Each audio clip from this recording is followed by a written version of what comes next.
Well, percenters, welcome back to 1424 Basketball Training, where the goal is to take 14 minutes, 24 seconds, or 1% of your day to get better. I'm Coach Tommy. In today's video, episode 4, Greatest Peaks Thinking Basketball, Larry Bird. Let's jump right in. Been about big men. The first episodes of this series have been about big men. Bill Russell. The game was built for their dominance back then. Less spacing and no three-pointer placed a premium on rim protection and on interior scoring. There were a few non-bigs who could hang with the Giants. Julius Erving's aerial wizardry earned him the Dr. J. And Oscar Robertson won the award in 1964 as a 6'5" guard. But the Big O was like none of these players. He was something entirely unique. Larry Legend. Never seen before and hasn't seen since. LeBron, Larry Legend. The closest to Larry Bird is This series tackled one player, legends who provided the most on-court impact. These Larry Bird. Luka. 1985-86. Larry Bird's a savage. There's a clip I think floating around Instagram, YouTube, and then there's that one game he shot all left-handed. To the scene in the 80s with his own brand of basketball alchemy. At 6'9", he could play in the post, but was also a world-class outside shooter who could pass. 6'9". Basic part of this equation, his post game. Bird's most traditional back-to-the-basket move was a lefty hook. He loved physicality, no the little hip check to claim space, and he could roll this over most defenders. If it wasn't available, he'd start head-faking opponents into some wild finishes and then throw combinations, feigning right, then to the middle, only to step. I never watched Larry Bird really because I'm in LA and he's in Boston, and the Lakers hated Boston. But I wouldn't think his game started with the post. It actually started with a jump shot. Through, and then what is that reverse off the window? This fake throw combinations, feigning right, then to the middle. This gives you kind of more evidence. Obviously, tell me if I'm wrong, but arms are the most important thing for shooting. This is a shot. Right, so when talk about like the way your feet point and all this stuff, finishing. This fakes like a jab that softens his man, and then this crazy got him from 2 feet. And he was constantly manipulating defenders with the ball like this to open up tiny nooks he could work with. At times, it felt hypnotic. Poison patience, man. Got him. This is choreographed embarrassment because Bird had the league shook with his shooting, and they were on high alert because he could run. Right, so the only reason players would jump for this stuff is if you're a clear and obvious threat to shoot it. So when you catch it, reverse pivot, size up. If you show that ball, they think you're going to shoot it. Obviously, once you're around the league for a few years, everybody knows whether or not you can or can't shoot. And so he's hit that turn face jumper so many times, just like that. They were on high alert because he could rock you in your face with this quick fadeaway. This was Larry's moneymaker in these spots, and like most of his game, it was quick hitting, catching defenders off guard by flowing right into the release. He's already started the move here before catching it, and Bird even turned that fadeaway into the OG step back. Position and angles. So when he's shooting here, when I talk about open, close, and post stance, right? He goes from a post stance to a closed stance, and that's how you get the most separation. And then you bring the ball from behind your head as you lean, and you get more separation, and you don't need to jump as high. It helps if you're tall and have a high release point. Started the move here before catching it, and Bird even turned that fadeaway into the OG step back at times. Kiki Vandeweghe is often credited with popularizing the move with this little two-step, but Bird was the first star to unleash it. Right? Kiki Vandeweghe right here. So this is going to right. So it's like the unguardable move and the unguardable shot and unguardable spot, right? But it's not really here. If you're right-handed, it's here and going here. Okay, so you're going uphill and away, forces you to square in the air, which makes it a little tougher, but still very makeable. See how he rotates? So you wouldn't be able to get away with that. If you do this nowadays, you'll probably most likely get the ball smacked. Okay, right here. Remember Pat Beverly and LeBron tried to do it, and LeBron kind of did it with a bad angle, and Pat Beverly smacked it out and thought he was all good. But Bird was the first star to unleash it regularly, and certainly with sharper footwork than Kiki. It served well because defenders respected his fakes, and he was comfortable falling away. You'll notice that a bunch of these are long twos. Bird's first coach, Bill Fitch, discouraged three-pointers, and it wasn't until about 1985 when Larry started launching more than one per game. So look at these are like controlled fades, very, very subtle controlled fades. So when you get through the levels of this game, right, there's like land where you start from, palm underneath the ball, feet pointing at the rim, square up your chest, square up your hips, whatever. At the apex is control your goddamn hand, control your aim, control your wrist. You could fade, you can lean, you can shoot, you can spin. So wherever level you're at, I mean, the advice I'll give you is different. So yeah. was comfortable falling away. You'll notice that a bunch of these are long twos. Bird's first coach, Bill Fitch, discouraged three-pointers, and it wasn't until about 1985 that Larry started launching more than one per game. Larry Bird. Let's look at the high release point. About 1985 that Larry started launching more than. Okay. So this like 90-ish degrees, a little bit less than 90 high above the forehead. If you looked at his off arm, I bet you it's ugly. What he does with that other hand. But like I said, when your hands are big, one per game. You really only shoot with one hand. Oh my God, that's stupid. Bird was pretty much the best all-around shooter of that era. Fadeaway three. And no one could match his 90%. This is nasty too. Sprinkling in a variety of right here, right left plant, one dribble fake, and then reset your feet. And no one could match his 90% free throw shooting and 40% three-point shooting. Although his volume from deep was low, Steph Curry takes more threes in a typical season than Bird did from 1984 to 1987 combined, and so it's not totally clear how much long ball Larry left on the scoreboard. Oh! From 85 to 87, Larry was far more effective from downtown versus weaker defenses, probably because they left him open in these spots, more like he was just a normal player. Against defenses at least 2 points worse than league average, Bird shot 47% on 3 attempts every 36 minutes, but against defenses 2 points ahead of league average, he shot only 34% with a hefty dip in volume. Some of this is likely noise, but his attempts also dropped in the playoffs during his peak years, so I'm not sure how comfortable he was just manufacturing threes. Despite mangling his finger in a college softball game, he had good touch on all kinds of little floaters and flips headed to the hoop. He did this with both softball games. That is nasty, I'm not sure man. how comfortable he was just manufacturing threes. Despite mangling.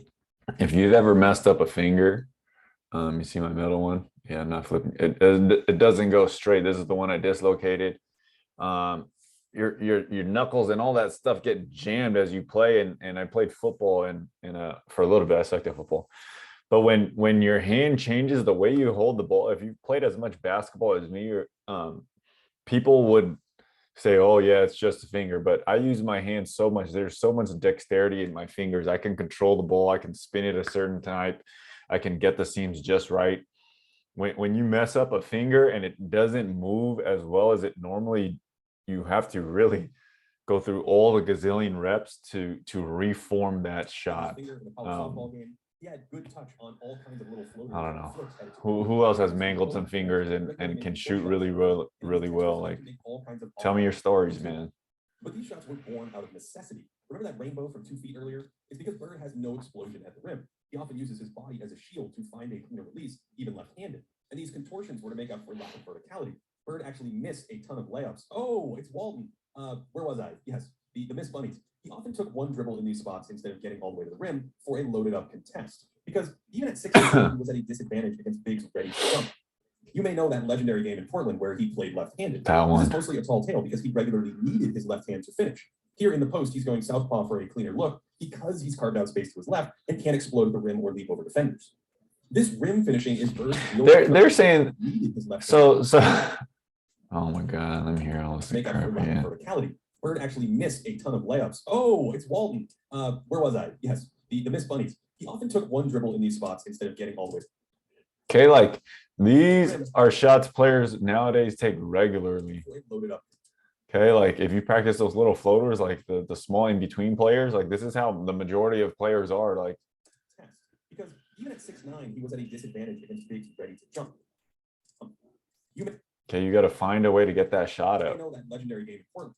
So right here, he easily could have shot that right-handed. Where he played left-handed. This is mostly a tall tale because he regularly needed his left hand. So here, as you go in here, if you have a turnaround fadeaway, you could do it. If you had the sky hook Kareem, you could do it. If you wanted to go through, you can go with a left-hand hook. You can go with a right, left, step back, or a Dirk fade. It's innovation, man. It's like, how bad do you want to score the ball? Can you use your left, around the rim, close to the rim, far away from the rim? You've seen Kobe shoot with his left pretty far from the rim. You see Kyrie Irving do it. He's carved out space to his left and can't explode the rim or leap over defenders. This rim finishing is Bird's real glaring ward as a scorer, and his inability to finish into or through size and contact was a reason why his free throw rate was never great. The up fake frees him, but even against mediocre rim protection, he avoids contact to find a layup. Here he spins clear, but resorts to a floater from point-blank range. At his apex, Bird was a huge regular season scorer, 28 points per 75, on true shooting percentage 7% ahead of the league. But his best 3-year stretch as a playoff scorer from 1984 to 1986 was closer to 24 points per 75 on plus 5% efficiency. We see a similar story in the regular season against stronger defenses using those splits from earlier. His scoring dipped from nearly 27. There's also a thing like if you've ever been the best player on the best team and defenses gear their stuff around you, getting up shots is pretty difficult. If you've ever been pressured full court and you brought the ball up and they're just hounding you and then you give it up and then as soon as you give it up, the guy's full court deny, and then you got to fight for a catch. And then when you take one dribble, you're getting double teamed. When you spin, you're into triple teams. Getting up a shot is pretty tough. So I wouldn't knock missing too many shots. Like if you can get up the attempts, that means you're actually pretty good. Points per 75, Even if you miss, with a drop in efficiency. because the defense respects you enough to triple and all of that, and your teammates don't get mad at you for shooting because they know you're the best player. I think it speaks to Bird's inability to generate easy shots against stronger defenses. What those numbers I would say more. This is still good production, but the drop off is on the larger side for high-end scorers. And I think it speaks to Bird's. Like I would say more Bird's inability to stop is his biggest detriment. He never developed the ability to like hard stride stop right here and pivot back. It looks like he's just kind of barreling in there and forcing some action. So we know Bird's body's all broken down now. Generate easy shots against stronger defenses. What those numbers don't capture is his scoring flexibility, constantly moving without the basketball. Look at all these tricks to shed Bobby Jones, an all-time defender, and these cuts force attention that opens a post up on one block and on the other, and the move is quick, and that's classic Bird. Bird. You have to chase him, and his post game leads to denials, but then he countercuts, and that is a slick finish. Bird was an expert at finding little cracks in the defense like this, not at layups, and you can see this perfectly. Like this touch around the rim is pretty damn hard. And you finish. Shooting means you have to chase him, and his post game leads to like this is very Joker-esque. And that is a slick finish. Footwork, flipping it up, Kevin McHale. Not at layups. And you can see this perfectly in transition here. Bird likes to float to the wing for three, but as the ball turns the corner, Bird knows that brings help and basket cuts right behind it. And of course, he makes that nonsense. He relentlessly pursued advantages. Did you catch it? The ball is reversed, so he swings his leg across his defender to seal and go. A good passer hits him for a layup there, but that's okay because the attention allows a clear ISO touch for Robert Parrish. Bird's off-ball game lets him fit next to other great scorers who need the rock, like Kevin McHale, but it also helps him mesh with good passers who learn to see what Bird sees. Larry slows down here to keep his man outside of an empty paint, and Dennis Johnson turns that into a bunny. They had this read down, and it's possible because all these defenders are worried about Bird curling up for an open shot. Yep. This made helping off Bird difficult, and he parlayed that. It's the Steph Curry effect, the gravity type thing. He anticipated shots and would sneak into position. Look at that work to get inside someone else's man. And he was more comfortable finishing these after sealing off opponents. But for all of his movement and absurd shot making, there was another ingredient to that was nasty. That transformed him into an offensive legend. So as you guys are building out your game, the game is definitely different, but the game is very, very much the same. In terms of hierarchy, I'll say it again, man. Develop your passing, because passing is the most important. Shooting is, like I said multiple times, shooting is passing to the rim. Okay, dribbling is pretty low. So the other day I was looking up fundamentals. What are the fundamentals of basketball? And everybody says, oh, you don't have fundamentals. But I'm kind of thinking like, how has the game evolved? How has training and coaching evolved? So much goes into dribbling, like not enough into passing and not enough into shooting. Look at all these moves, Larry Bird. How many times behind the back, between the legs, or anything like that? How many of these other stuff have they gone behind the back, between the legs, any of that stuff? The game is much, much harder to guard if you have 5 great passers and 5 great shooters. Think kind of like the Warriors or even like an all-star team game, or like the dream team type. If you're young, man, passing, shooting, and the reads. He may have been the best. The reads is very hard to understand on your own. Scoring routes turned into layups for teammates. Larry blurred shots into passes. So just like all these examples. So right here, come off, grab it. Here it comes off a curl, right? He can pass it right to Kevin McHale right there. He can pass it again. He can pass it again. He can penetrate. He can kick to the corner. He may have been the best. Here it is again, right? As he jumps up, he can drop it to the guy down low, On the move, which he does. and that meant scoring routes turned in. Okay, so here when they all come to him, if he attacks his paint, right? Oh, right here he has Kevin McHale. Larry blurred shots into passes and punished defensive reactions to his movement like this. Yep. And he never stopped the ball. Even on a simple extra pass like this, he adds the screen because he's a step ahead. This is like Rip Hamilton. This is like a touch entry pass. Already knowing Robert Parrish's right hand is the soft spot in the defense. So when I talk about like anticipation, right, he already sees it. He's waiting for Parrish to turn and seal. And then the ball's already in the air. Right hand is the soft spot in the defense. Of course, that made him a touch pass master. And this means you have to know where pieces are before the ball arrives. Yep. He knows Parrish is the mark the whole way down the court. And this is what you get from like chemistry of like teams of old. They stay together a little bit longer, so the players know where they're going to be, what they like, what they don't like. Obviously, this vision made Bird deadly in transition before defenses were set. Too good, says Don Nelson. Any teammates willing to run with Bird benefited from his attention. And the delivery. Oh my God, that guy flipped. Any teammates willing to run with Bird.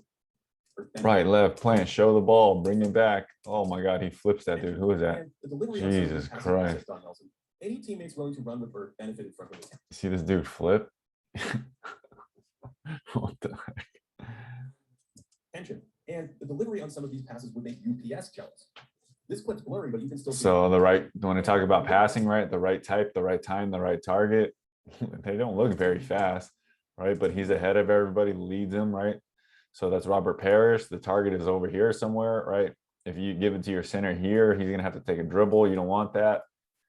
Right time, right type, right target. Is this a lob pass, a chest pass, an outlet pass? I don't know what you want to call it. UPS jealous. This clip's blurry, but you can still see the whole package. Patiently waiting for a cutter to fill the lane, holding the defense by looking away, then snapping a strike to the streaking wall. Look at the pace of this game. UPS jealous. So in transition, the players are faster here. Look, okay, so right here, 1 dribble, 2 dribbles, 3 dribbles, 4 dribbles, 5 dribbles. Like that's not very fast. So when the game's a little bit faster, you have to make those passes more pinpoint, more precise. That the cutters have to be there, the hands have to be there. The game moves a lot faster than that. I think it takes 3 or 4 dribbles for Giannis to get from one end to the other, just dunking. We've discussed Bird's manipulation of defenders. Ooh. Then snapping a strike to the So when I say change of mind, change of level, change of direction, here's that behind the back, gets that guy to kick. He's waiting for him. He pulls it back, throws it through that gap there. Bird is nasty with it, man. Got his leg up, right, forcing all that, and he throws it here into this alley, into the window, right, instead of like throwing it through this guy's chest or over him or something like that. Of defenders with the ball, but his go-to trick was the shot pass, where he drew coverage and created better passing angles. Got him, coach. Pick and roll wasn't a big part of his game then, but he ran it more in 86 and 87, and that ball fake was so good it distracted McHale too. In the half court, Larry's on-ball passing typically stemmed from his back to the basket game. He welcomed double teams. These are not coached passes here. Up and then down like that. And that ball fake was so good it distracted McHale too. In the half court, Larry's on-ball passing typically stemmed from his back to the basket game. He welcomed double teams in these spots and could skip it over defensive. Nowadays, players are not comfortable with their shoulder or back to the basket. It's just how it is. When I work with bigs, they're usually older or more experienced players, and it takes a long time for players to get experience playing basketball down there because it's like jujitsu or wrestling. I'm not a wrestler, I'm not a jujitsu fighter, but you have to understand leverage, you have to understand pressure. When a guy leans to the left, which way do you spin? Do you have to have great footwork off of either shoulder? It's a lot easier to play the game when you're facing the rim and facing your opponent, and then just overwork your handles. Back to the basket, it's a very, very lost art. Kobe, Hakeem, I don't know who has back to the back. Take LeBron James, I don't know, 19 years has barely developed a mid-post game, and his post game is not very good. It was so good, it distracted McHale too. In the half court, Larry's on-ball passing typically stemmed from his back to the basket game. He welcomed double teams in these spots and could skip it over defense. LeBron's a good passer out of the post. Teams who weren't disciplined about doubling off cutters. People like to double him for no reason. Drawing defenders in for a shot pass and knowing where his teammate would be. Bird wasn't a perfect passer. Besides some limitations off the bounce, he could be a bit out of sync on the feet. So will your coach let you get away with this stuff, jump, and then don't really, know what to do, and then you throw a terrible pass? certain people, you got to allow them the free reign to do what they're going to do, because they'll do stuff like this, and then they'll do that behind the back and drop a dime. Passer. Besides some limitations off the bounce, he could be a bit out of sync on his entry passes at times. So good passers really need people that are aware. They need good slashers. They need good shooters. It's like a quarterback with terrible receivers that don't know the right options to run. And yeah. He took all kinds of chances and was too aggressive on some of them. And every once in a while, he'd miss it. So is this the right time, the right type, the right target? That's Dennis Johnson. He's not a leaper. What the heck? He's not a great leaper. So he comes up through here. Kinds of chances and was too aggressive on some. So should he have thrown that lob to Dennis Johnson? Was Dennis Johnson thinking to jump for a lob? Is that Blake Griffin? I don't know, man. Chances and was too aggressive on some of them. And every once in a while, he'd miss an advanced layup pass. He probably had Danny Ainge there, and coming down on this fast break, the first look is open, but of course, Bird is so good, he sends it home anyway. But finally, the man was the best outlet passer I've ever seen. Ooh. These weren't simply about starting fast breaks. They spawned layups out of from out of bounds. Simply about starting fast breaks. They spawned layups out of thin air. Bird was all no, that was not simply about starting fast breaks. They spawned layups out of thin air. Bird was always thinking about the next possession as the ball went through the net and how to exploit a defense's backline. Oh my Ainge is god! closing to the corner here, and Bird still thinks to instantly look for him on a fly pattern after this make. That's just absurd. All of this made Larry Bird, Kevin Love, of the 1980s. We'll get to the best. Lonzo Ball, LaMelo Ball. Easier for his teammates in a variety of ways. He even turned loose balls into easy points, ready to drop dimes from his back when he dove on the floor. And all of this helped drive Boston's offense to elite heights. From 1984 to 88, the Celtics' efficiency was 5 points per 100 better than league average, one of the 10 best stretches ever. So, despite Bird's postseason scoring hiccups, Boston's playoff offenses were quite similar, 11th best among teams with stretches like this. Even with Kevin McHale out for over 30 games from 1986 to 88, Boston's offense was 6 points ahead of the league, behind Bird and company, evidence of his colossal impact. His constant movement and high motor translated to the defensive end, too. After hopping around here until he found open pasture, Bird motor to prevent a fast break, and Larry's defense. Motor. I would say Larry Bird is one of those like super highly competitive dudes. During the peak of his career was helping off his man in the paint. Super gritty to play until his body essentially broke down. He's rotating the second his guard gets a step, and Bird's wild jab alters it just enough. His lack of lift made these help attempts only marginally effective. He often rotated in time, but he wasn't springy enough to really swallow up shots. But basketball is a game of percentages, and Bird's constant presence was just enough to turn layups into misses at times, and sometimes these react percentages. And basketball is a game of percentages. I always say risk management. It's all risk management, man. Bird's constant it's life, energy management, risk management. It's all life. Presence was just enough to turn layups into misses at times, and sometimes helped make plays a touch easier for his teammates. Larry was just there constantly, and at 6'9" was large enough in spots to protect the rim fairly well for a forward. You don't need blocks to, like this is what I mean by stats. And at 6'9" was okay. This is just as good as a block. Fairly well for a forward. He had a small block radius and would offer little resistance if caught flat-footed. But Bird also made a surprising number of stands at the hoop. Here, stonewalling a young Michael Jordan, just like an above-average big would. Only Bird played small forward in a lot of these lineups, so his paint presence became a solid positive next to two other bigs. His incredible hand-eye coordination allowed him to target blocks as the ball was released, and he averaged about a block per game during these peak seasons. Some people just have a knack for the ball, and some people just want to go after it. Some people, a lot of players won't even jump. They'll just slide out the way. They'll take a charge, or they'll pretend to jump and they'll slide out the way, but they're not actually trying to get the ball. Outguessing games force turnovers on drives like this. Like blocking, there's a lot of anticipation that has to go into blocking. You have to be athletic enough. You have to understand what type of shot they're doing. You have to be athletic enough to, go for it. And then you have to have the hand-eye coordination to actually block it. Now, Bird has been historically banned for his man defense, but I actually don't think it was too damaging. He was a touch too. Like here, has been historically banned for his man defense. This is pretty good. I don't think it was too damaging. He was a touch too eager at times and could succumb to up fakes, but against most big forwards of that day, he held his own. Like, that's great positional D. Foot speed was a bit of an issue against slashers, but basketball was played inside 18 feet back then. So even with those clunky steps, teams couldn't really punish him. This was a fairly typical man possession for him, overplaying the drive and throwing up a decent contest. Although, just like in the post, he could get into hot water. It's like risk management, man. That dude's way faster. It looks like Julius Erving. Playing the drive and throwing up a decent contest. Although, just like in the post, he could get into hot water biting on up fakes in these spots.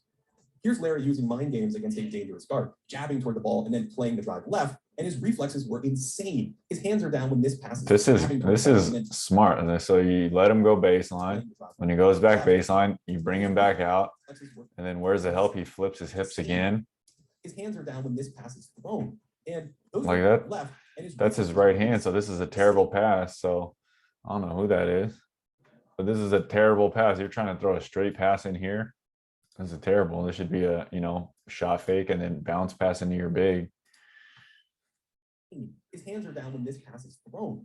And those reflexes made Bird a playmaker around the ball, making little kick-out passes difficult, like a hockey goalie deflecting pucks out of the air. Yeah, he's got great hands. Basic entry passes into an adventure at times with what looked like a sort of basketball spidey sense.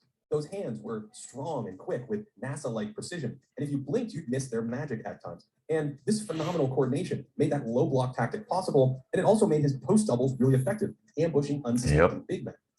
Here's a possession roaming off his mark on the perimeter, trying to disrupt action, and then bouncing around the edge of the paint, plugging gaps. Here it's this cutter because the spot up brains, man. And of course, those hands made the double team effective. There's a cat and mouse quality to some of his possessions, where he's hoping to produce a mistake instead of just playing it straight up. It's just brains. It's so brains. This dude is smart. And it all makes sense that the most memorable play of his career is a steal. Bird's eyeing this pass before Isaiah Thomas had the ball. He already knows. He steps ahead, man.